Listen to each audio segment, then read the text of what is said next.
halayım ne benim başı yere döndüm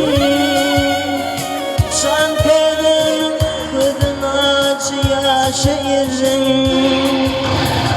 Mehretin var eyledin canlarım Hakan can